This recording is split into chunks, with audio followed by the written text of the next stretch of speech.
오늘 말씀의 제목은 하나님의 말씀의 중대성입니다. 유다와 또 이스라엘의 여러 왕들 가운데에서 선한 왕을 대표하는 왕이 있고 악한 왕을 대표하는 왕이 있습니다. 선한 왕의 대표자는 바로 다윗입니다. 그리고 악한 왕의 대표자는 여로보암입니다. 오늘 본문에 나오는.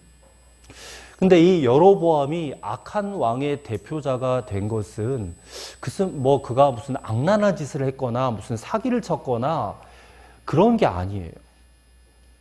그가 악한 왕의 대표가 된 것은 이 여호와 하나님을 섬기는 이 일을 자기 정치에다가 잘못 사용했기 때문에 이게 하나님의 노여움을 사서 악한 왕의 표본이 되고 만 것입니다. 솔로몬 이후에 나라가 두 조각이 났다고 했지요. 근데 문제는 성전이 있는 예루살렘이 남유다에 있다는 것입니다. 그리고 유다를 제외한 나머지 10지파는 다 위쪽에 있는데 그게 이제 북이스라엘이라고 하지 않습니까? 그러면 이 북이스라엘에 있던 이 주민들, 백성들이 절기가 되면 반드시 예루살렘 성전에 와서 절기를 지켜야 되는데 이 왔다 갔다 하기가 어렵고 이미 나라가 갈라졌는데 국경을 다시 넘어온다는 것이 말이 안 되잖아요. 근데 절기는 무조건 지켜야 되니까 이 여로보암 왕이 마음이 초조해지기 시작하는 겁니다. 그래서 절기를 지키러 백성들이 국경을 넘나들다 보면 백성들의 마음이 도로 그 유다 왕 르호보암에게로 돌아가지 않을까, 그런 걱정 때문에 이 사람이 무슨 짓을 하느냐? 금송아지 2개를 만들어서 하나는 단에다 두고 하나는 베델에다 둔단 말이에요. 단은 이 북이스라엘 그 나라의 최북단이고 베델은 최남단에 있거든요. 그러니까 위아래로 금송아지를 두고 이렇게 백성들에게 말합니다. 너희가 다시는 예루살렘에 올라갈 것이 없도다. 이스라엘아, 이는 너희를 애굽 땅에서 인도하여 올린 너희의 신들이라. 그러니까 이 금송아지가 하나님이다. 여기다 경배해라 라는 것이에요. 그렇게 시켰다는 겁니다. 근데 여로보암의 죄가 그뿐만이 아니에요. 산당을 짓고 그 산당을 이제 섬기는 제사장을 이 레위 지파 사람들이 아니라 그냥 일반 백성, 보통 백성으로 자원하는 자들마다 다 시켰다는 거예요. 제사장을. 아무나 제사장이 되고 말았어요.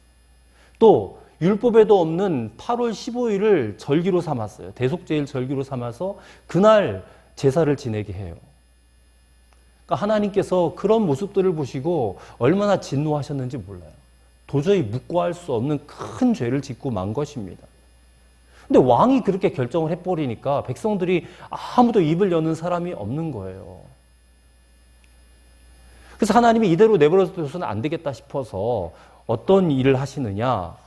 유다 땅에서부터 하나님의 사람 한 사람을 베델로 지금 보내시는 겁니다. 그게 이제 오늘 본문 시작이에요.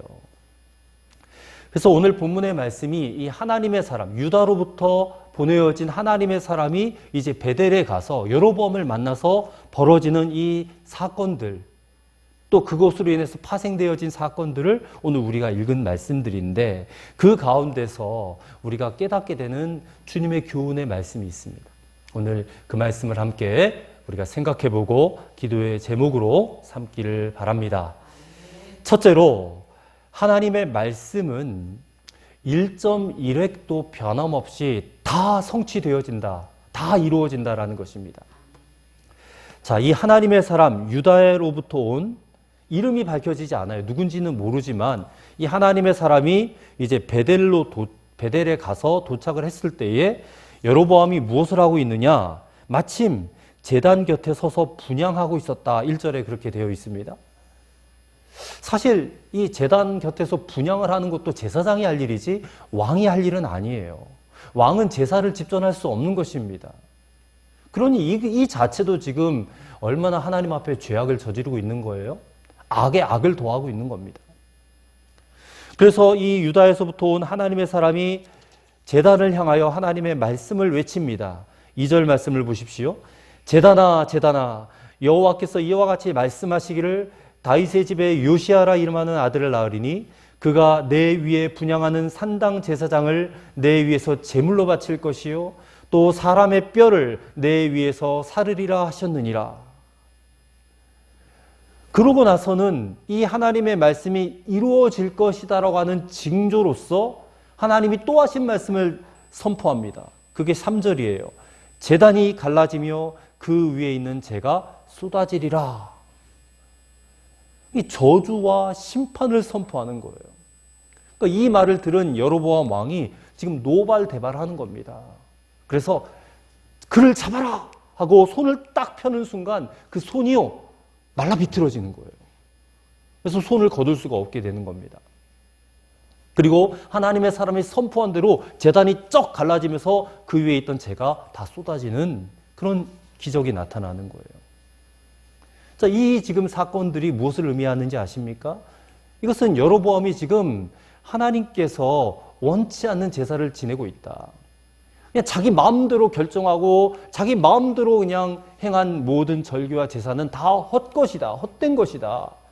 그 예배, 그 제사의 가치와 효력은 하나님에 의해서 전적으로 부정되었음을 상징하는 것이 제단이 갈라지고 재가 쏟아지는 그런 이적입니다. 그리고 그 뻗은 팔을 하나님께서 말라 비틀어지게 하신 것, 그 팔을 여로보암이 이제 하나님의 사람에게 간청해요. 하나님께 은혜를 베풀어 달라고, 다시 이 팔을 성하게 해달라고 기도해 달라. 그렇게 청하니까 하나님의 사람이 그 청을 받아들여요. 그래서 하나님께 은혜를 구하고 하나님은 그 기도를 들어주셔서 여로보암의 팔을 다시 성하게 해주셨어요. 이런 일이 있고 나서 왕이 그 하나님의 사람에게 이렇게 말합니다. 나와 함께 집으로 가서 쉬자. 내가 너에게 예물을 주리라. 그러자 하나님의 사람이 대답하기를 여호와의 말씀에 너는 그곳에서 떡도 먹지 말고 물도 마시지 말라. 왔던 길로 다시 가지도 말고 다른 길로 돌아가라. 여호와께서 이렇게 말씀하셨다고 하면서 이 왕의 호의를 거절하고 가버렸어요. 떠나버렸습니다. 자, 이 일련의 사건들이 지금 유다에서부터 온 하나님의 사람이 진정 하나님의 말씀을 받고 보내심을 받은 사람인 것을 입증해주는 그런 사건들입니다. 또 그를 통해서 예언하신 말씀들, 즉 제단이 그 자리에서 갈라진 징조로서 보여주었듯이 그 예언의 말씀은 반드시 이루어질 것을 깨닫게 하시는 거예요. 그러므로 이 여로보암 왕의 팔을 고쳐주신 이유는 그로 하여금 이 하나님의 말씀이 반드시 이루어질 것이니 지금이라도 돌이키라는 거예요. 살아계신 하나님을 두려워하고 좀 바른 신앙으로 돌이킬 수 있는 기회를 주신 것이다라고 볼 수가 있어요. 근데 여로보암이 어떻게 합니까? 그 기회를 발로 뻥 차버리는 거예요. 하나님의 은혜로 그 말라버린 팔이 성한 팔로 되돌려 받았음에도 불구하고 이 북이스라엘 백성들의 예배를 바로 고치지 않아요. 신앙을 회복하는 일에 관심을 기울이지 않습니다. 그게 오늘 본문 마지막 33절과 34절의 말씀이에요. 보십시오. 여로보암이 이 일 후에도 그의 악한 길에서 떠나 돌이키지 아니하고 다시 일반 백성을 산당의 제사장으로 삼되 누구든지 자원하면 그 사람을 산당의 제사장으로 삼았으므로 이 일이 여로보암 집의 죄가 되어 그 집이 땅에서 끊어져 멸망하게 되니라. 따라서 하나님께서 지금 이 하나님의 사람으로 하여금 예언하게 하신 말씀, 2절 말씀에 다윗의 집에 요시야라는 왕이 이제 나오게 될 텐데 그 왕이 이제 이 산당에서 분향하는 제사장을 제물로 바치고 또 사람의 뼈를 그 위에서 살라버리겠다 하신 말씀이요 그대로 이루어져요. 열왕기하 22장에 가서 보시면 진짜 요시야라는 왕이 등극해요. 왕으로. 그래서 예루살렘에서 31년간 다스립니다. 그리고 이 요시야가 무슨 일을 하느냐? 바알과 아세라와 또 하늘의 1월 성신을 위하여 만든 모든 그릇들을 여호와의 성전에서 내다가 불살라버리고 전국의 산당에서 분향하며 우상을 섬기게 했던 제사장들을 폐하여버리고 산당을 헐어버려요. 모든 우상의 석상들을 깨트리고 목상들을 찍어버리는 종교개혁을 실시하는 것입니다. 요시야 왕이 이렇게 이스라엘 백성들의 신앙을 개혁하고 예배를 정화하는 과정에서 오늘 본문 이 하나님의 사람을 통해서 이 300년 전에 하나님이 하신 예언이요, 문자 그대로 300년 후에 이루어지는 것을 보게 돼요. 열왕기하 23장 19절과 20절입니다. 전에 이스라엘 여러 왕이 사마리아 각 성읍에 지어서 여호와를 경노하게 한 산당을 요시야가 다 제거하되 베델에서 행한 모든 일대로 행하고 또 거기 있는 산당의 제사장들을 다 제단 위에서 죽이고 사람의 해골을 제단 위에서 불사르고 예루살렘으로 돌아왔더라. 정말 1.1핵도 변함없이 하나님의 말씀이 성취되어지고 이루어지는 것을 우리가 보게 되는 것입니다. 여러분, 사람은 자기가 한 말을 지키지 못할 때가 많죠. 내가 이렇게 해주겠다고 말해놓고 잊어버릴 때도 있고, 또는 그것보다 더 중요한 일이 생각나면 이 일은 그냥 뒷전으로 미뤄질 때도 있어요. 일부러 막 마음이 바뀌어서 지키지 않는 그런 경우도 얼마나 많지 않습니까? 근데 우리 하나님은 그런 분이 아니셔요. 하나님은 당신의 입으로 하신 말씀은 반드시 이루시는 분이십니다. 때로는 시간이 문제지요. 성취의 여부는 문제가 아니에요. 반드시 하나님의 때가 되면 이루시는 분이시다는 거예요. 여러분, 약속을 하셨으면 그것을 변개하지 아니하시고 반드시 이행하시는 우리 하나님은 신실하신 하나님이신 줄로 믿습니다. 우리를 향한 심판이든 우리를 향한 축복이든 당신이 하신 말씀은 반드시 이루신다, 그 말입니다.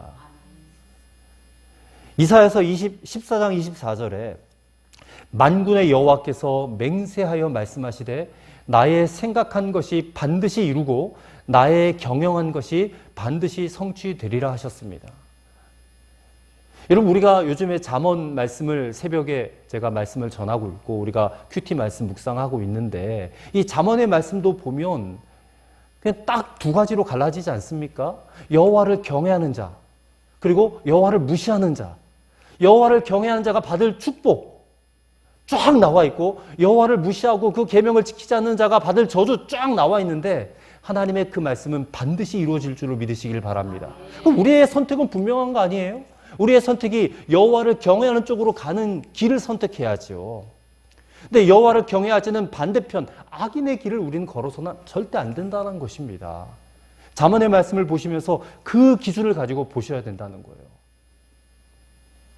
오늘 2절 말씀, 하나님의 사람이 한 이 예언이 300년 후 요시야 시대에 다 이루어졌음을 우리가 보면서 오늘 하나님의 말씀이 저와 여러분들에게 선포되어질 때에 여러분, 그 말씀이 여러분의 삶 가운데 1.1핵도 변함없이 성취될 것을 반드시 믿으시게 되기를 바랍니다. 그래서 우리의 삶이 결정되는 거예요. 거기서 우리가 어떤 길을 선택할 것인가, 그 길에 따라서 축복과 저주가 갈라지게 되는 줄로 믿습니다. 두 번째로, 하나님의 말씀과 사람의 소리를 분별할 수 있어야 한다라는 것입니다. 자, 사건이 여기서 끝났더라면 좋았을 뻔했는데, 그런데 이 사건의 소식을 누가 들어요. 누가 듣느냐? 이 베델에 있던 한 늙은 선지자가 들어요. 이 베델에 있던 한 늙은 선지자의 아들들이요, 이 유다로부터 온 하나님의 사람이 베델에서 행한 모든 일들을 자기 아버지에게 가서 다 말합니다. 그러자 늙은 선지자가요, 그 말을 듣고 그 사람이 어디로 갔느냐? 그 사람을 찾아야 돼. 빨리 말에 안장을 지어라. 나귀에다 안장을 지어라. 그래서 나귀를 타고 급하게 뒤쫓아가서 이 상수리 나무에 앉아서 쉬고 있던 하나님의 사람을 만납니다. 그래서 그에게 이렇게 말해요. 14절과 15절입니다. 하나님의 사람을 뒤따라가서 상수리 나무 아래에 앉은 것을 보고 이르되 그대가 유다에서 온 하나님의 사람이냐? 대답하되 그러하다. 그가 그 사람에게 이르되 나와 함께 집으로 가서 떡을 먹으라. 갑자기 이 하나님의 사람을 대접하겠다는 거예요. 근데 이미 여로보암 왕도 대접을 하겠다고 했는데 거절하고 왔잖아요. 그래서 하나님의 사람이 그 늙은 선지자에게 이렇게 대답합니다. 16절 17절입니다. 대답하되 나는 그대와 함께 돌아가지도 못하겠고 그대와 함께 들어가지도 못하겠으며 내가 이곳에서 그대와 함께 떡도 먹지 아니하고 물도 마시지 아니하리니 이는 여호와의 말씀이 내게 이르시기를 내가 거기서 떡도 먹지 말고 물도 마시지 말며 또 내가 오던 길로 되돌아가지도 말라 하셨음이로다. 자, 하나님의 사람은 이번에도 하나님께서 자신에게 주신 말씀에 지금 절대적으로 순종하려고 하는 겁니다. 그런데요, 이 베델의 늙은 선지자가 집요해요. 18절입니다. 그가 그 사람에게 이르되 나도 그대와 같은 선지자라. 천사가 여호와의 말씀으로 내게 이르기를 그를 내 집으로 데리고 돌아가서 그에게 떡을 먹이고 물을 마시게 하라 하였느니라 하니 이는 그 사람을 속임이라 그랬습니다. 아니, 선지자가 왜 하나님의 사람을 또 속여요? 거짓말을 하는 겁니다. 이 늙은 선지자의 소행을 우리가 지금 이해를 못하겠어요. 선지자인데 왜 거짓으로 이 하나님의 사람을 속일까? 그렇다면 하나님의 사람 입장에서는 이 자기에게 주신 하나님의 말씀이 있는데 왜 하나님이 또 이 사람에게는 다시 먹고 마시라고 했는지 분명히 확인을 해봐야 돼요. 분별을 해봐야 된단 말입니다. 그 말이 진짜 하나님의 말씀인지 아닌지 여부를 확인을 했어야 돼요. 근데 하나님의 사람이요, 그 말을 확인하지 않습니다. 어떤 확인도 없이 그저 그 늙은 선지자를 따라가 버려요. 여로보암 왕의 말에는 넘어가지 않았는데 이 늙은 선지자의 말에는 그만 넘어가고 만 것입니다. 그는 이 하나님의 이름으로 포장된 거짓말에 속아 넘어간 거예요. 그래서 늙은 선지자를 따라가서 그의 집에 들어가 함께 떡을 먹고 물도 마셔요. 아마도 우리는 이렇게 짐작해 볼 수가 있습니다. 이 베델의 늙은 선지자가 자기와 같은 선지자라고 하니까 안 그래도 지금 배가 고프고 목도 마르고 좀 쉬고 싶은데 다른 사람도 아니고 나와 같은 선지자라고 하니까 또 늙은 선지자라고 했잖아요. 자기보다 나이도 지긋이 많은 어른의 청을 내가 지금 거절하는 것은 예의에도 어긋나는 일이 아니겠는가? 이렇게 아마 생각하지 않았겠는가? 또 하나님의 말씀이 처음에는 그렇게 말씀하셨는데 좀 이제 시간이 지났으니까 시간의 흐름에 따라 바뀔 수도 있겠다.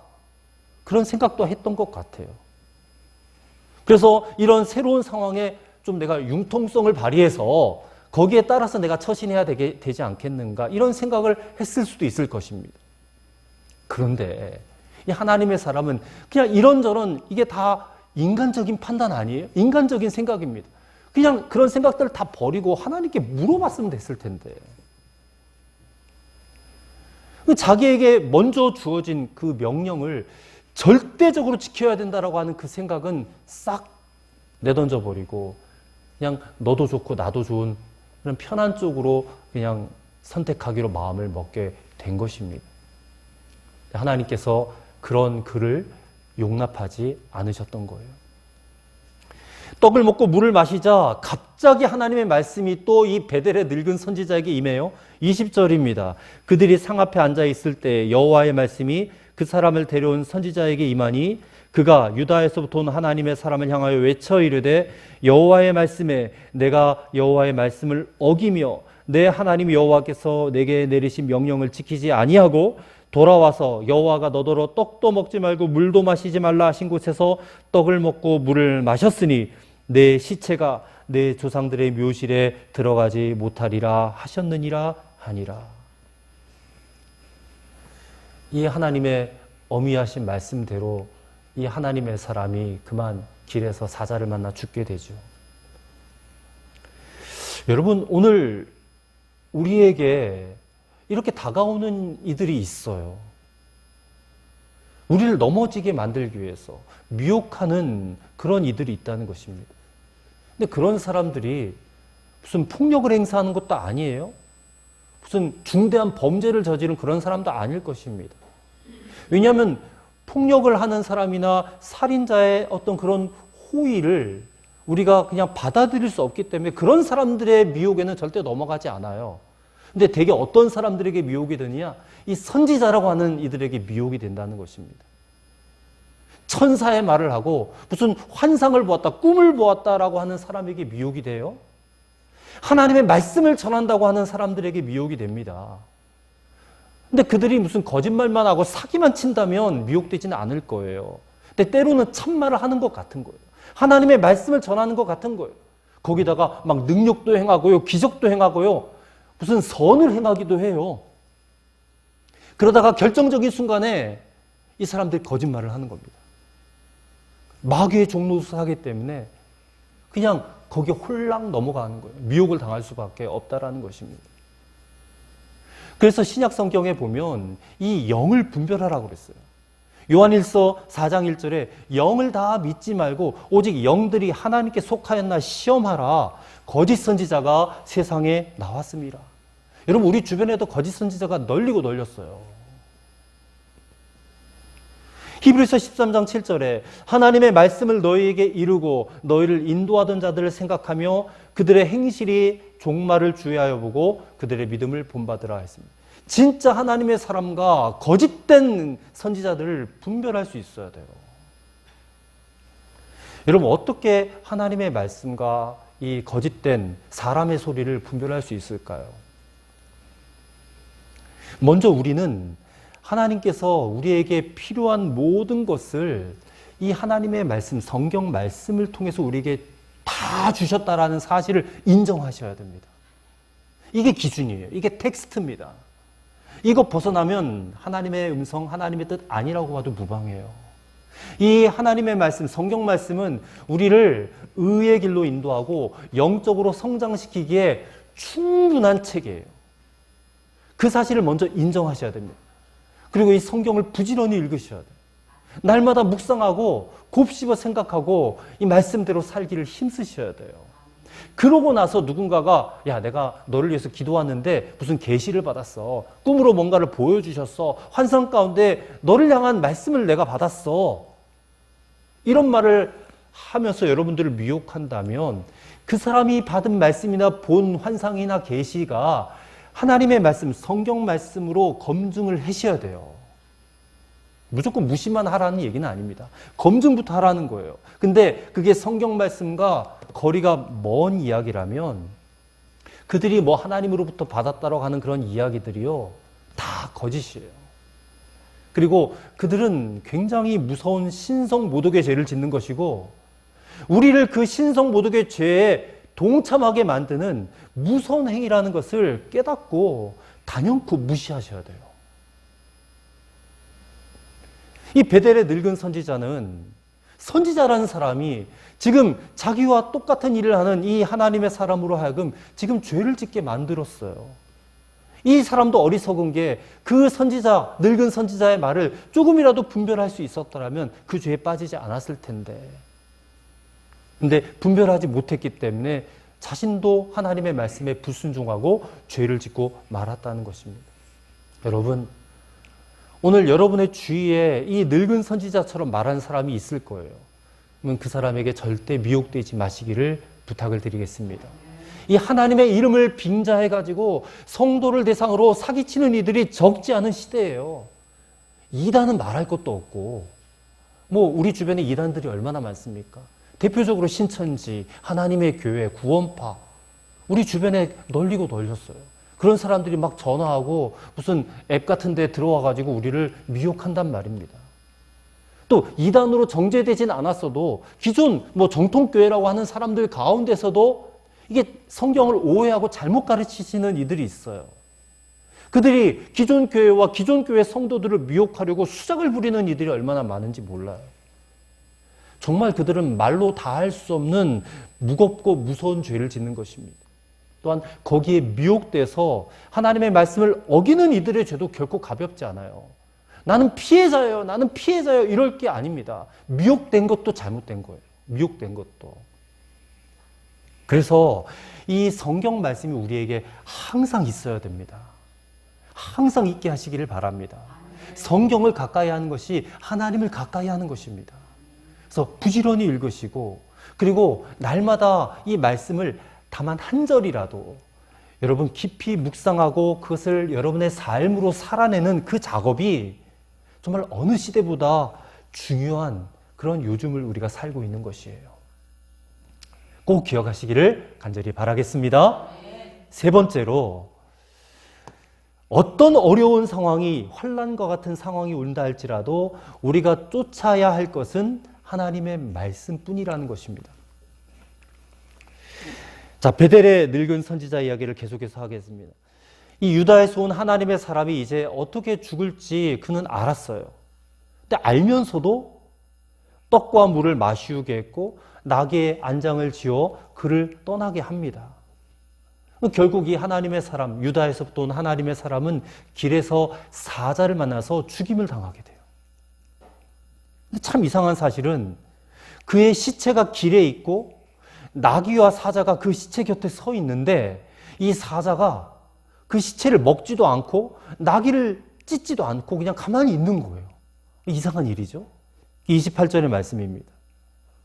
그 모습을 보면서 이 유다에서부터 온 하나님의 사람, 이 하나님의 종이요, 정말로 의로운 죽음을 죽은 것이 아니겠는가.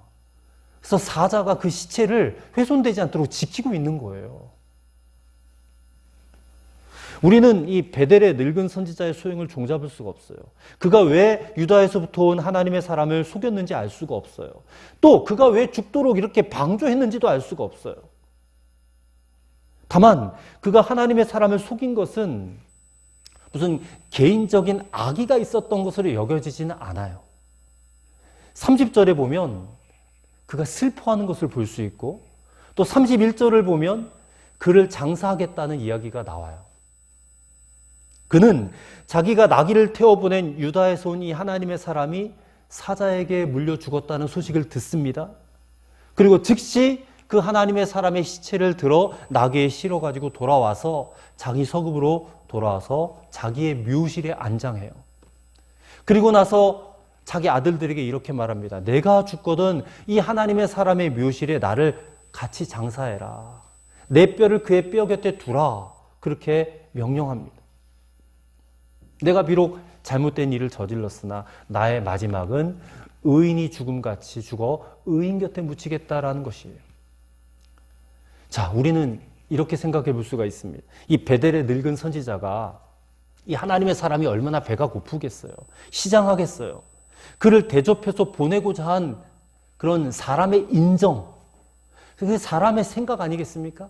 이것이 하나님의 말씀보다 앞섰기 때문에 이런 비극을 초래한 것으로 우리가 생각할 수가 있어요.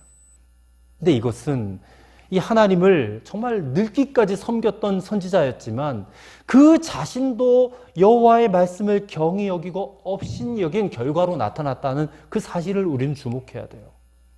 우리 딴에는 이게 좀 선의를 베풀고 싶은데 그러려면 거짓말이라도 해서 이 사람을 내가 대접해야 되지 않겠는가. 그래서 선의의 거짓말이라고 하잖아요.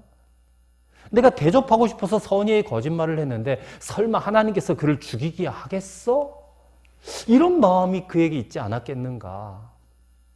그래서 이 말씀을 생각하고 묵상하면서 저는 이 베델의 늙은 선지자가 굳이 하나님의 사람을 대접하겠다고 하는 이 사람의 생각조차도 좀 물리치고 분별해 보고 하나님의 말씀만 좀 그대로 쫓아갔다면 얼마나 좋았을까.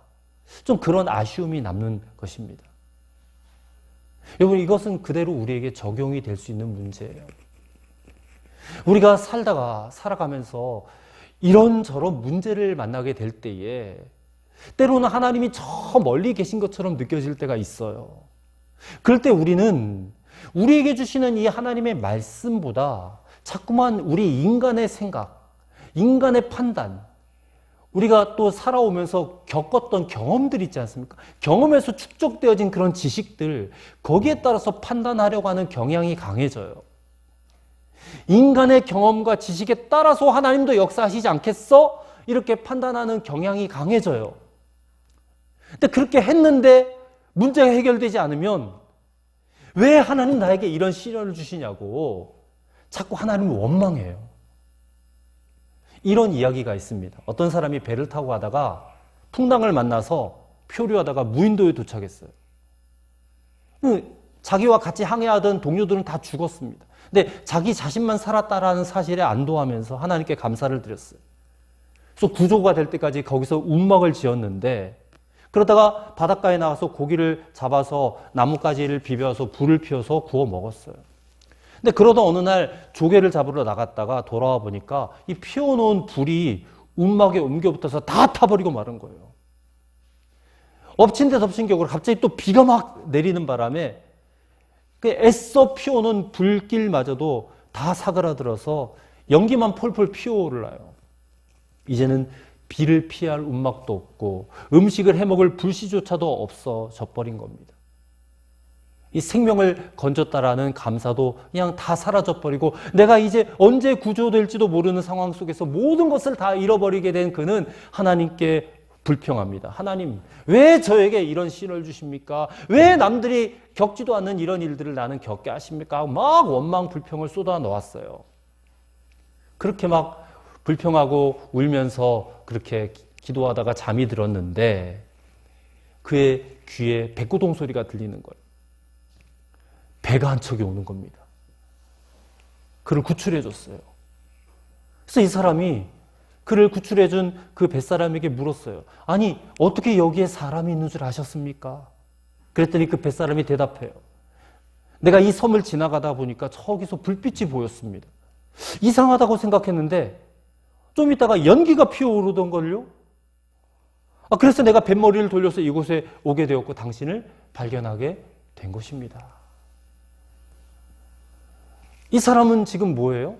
지금 움막도 사라지고 불도 꺼져가지고 절망 가운데 하나님을 원망하고 있었는데 하나님은 그 배후에서 역사하고 계셨다는 거잖아요.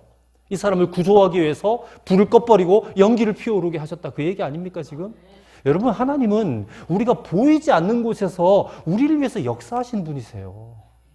그러니 당장 내 눈앞에 뭐 발등에 불이 떨어지고 문제가 생겼다고 해서 하나님을 원망하시면 안 됩니다. 하나님은 우리가 생각하지도 못한 방법을 통해서 우리를 살리시고 우리를 하나님의 도구로 사용하시기 위해서 일하고 계세요.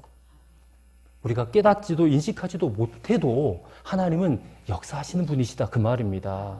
그러니 여러분, 우리의 상황이 제 아무리 사면초가 같고 마치 골리앗처럼 딱 버티고 서서 거대한 장벽처럼 그렇게 우리를 위협한다고 할지라도 우리가 붙잡고 따라가야 될 것은 오직 하나님의 약속의 말씀뿐이라는 것입니다.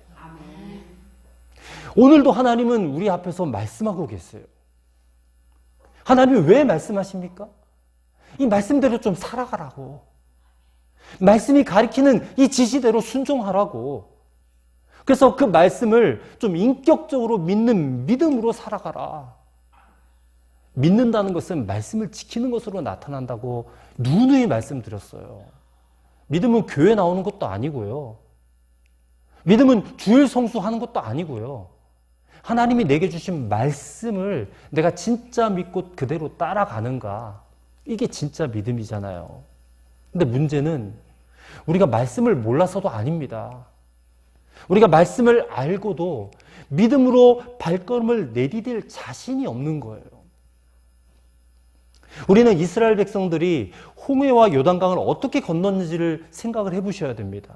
그들은 홍해와 요단강 앞에서 어떻게 할까? 홍해 같은 경우는 뒤에서 애국 군사가 쳐들어오니까 그 앞에서 얼마나 다급했겠어요? 근데 그때 하나님의 말씀이 모세를 통해서 선포가 되어졌을 때에 하나님의 그 말씀대로 행하니까 홍해가 갈라졌어요. 요단강 앞에서도 마찬가지입니다. 넘실거리는 요단강 물에 발을 내디뎌라. 그러면 요단강이 갈라질 것이다. 그래서 그 말씀을 믿고 발을 내디뎠다는 거예요. 중요한 것은 말씀에 대한 믿음이에요. 내가 아무리 죽음의 길을 걷는다 할지라도 말씀에 대한 믿음을 가지고 한 걸음 내디디면 그때 요단강과 홍해가 갈라지는 것 같은 그런 기적이 우리의 삶에 펼쳐지게 되는 줄로 믿습니다. 그래서 저는 오늘 이 말씀을 여러분 선포하면서 저와 여러분에게 정말 말씀에 대한 믿음 주시기를 그렇게 간절히 소망합니다. 비록 우리 눈에 표적이 보이지 않을 수도 있고요. 하나님의 어떤 기적 같은 임재가 나타나지 않을 수도 있지만 오늘 우리에게 주신 하나님의 말씀에 우리가 좀 귀를 기울이고 이 주신 말씀을 단 한마디라도 우리가 붙잡고 살아간다면 바로 그 시점으로부터 홍해가 갈라지고 요단강이 갈라지는 것 같은 하나님의 역사는 시작이 되는 줄로 믿습니다. 우리 눈에 보이지 않더라도 하나님은 일하고 계세요. 중요한 것은 말씀에 대한 믿음뿐입니다.